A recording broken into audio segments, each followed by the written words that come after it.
Zaharku bu botoks. To'g'ri, botulotoksin meditsinada, kosmetologiyada visokoочищение местных действия bo'ladi. Bitta qiziqarli savol tushibdi.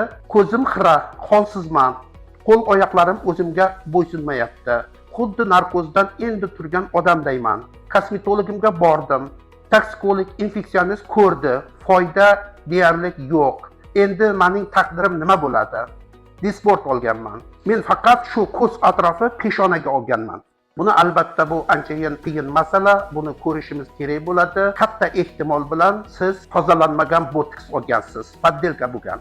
15 kun oldin botoks oldim. Qovoqlarim osilgandek, shishgandek, nima qilay? Menimcha sizda limfa отек ketyapti, yana 10-15 kun kuting. Joyiga tushmasa keyin murojaat qilasiz.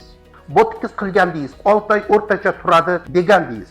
3 oy bo'ldi, yana ajinlar bor. Sabab nima? Yana olsam bo'ladimi?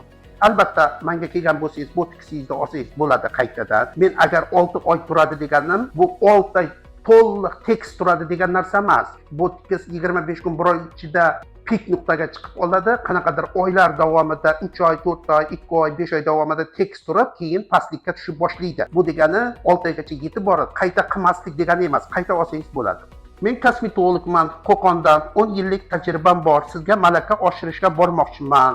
Sizda ham muammolar bo'lib turadimi? Albatta bo'ladi. Hammada bo'ladi, ish bor joyda bo'ladi. Koreyada, Fransiyada, Moskvada aynan mana shu savolni berganman. Hamma joyda muammo bor. Ish bor joyda muammo bo'lib turadi, organizm har xil. Keyingi videomiz nima haqida bo'lsin? Yozib qoldiringizlar izohda.